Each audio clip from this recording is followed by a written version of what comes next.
Hey guys, I'm gonna show you how to remove the pressure relief valve the most easiest way.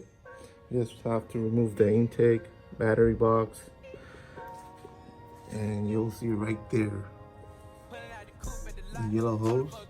That's our pressure relief valve.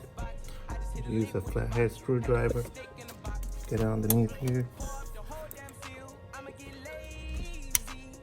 Alright, now that you have taken the hose off, see that pressure relief valve right there.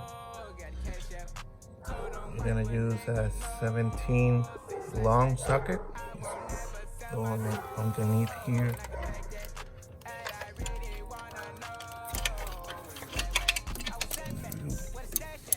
You will have little room, so you have to move this backwards here.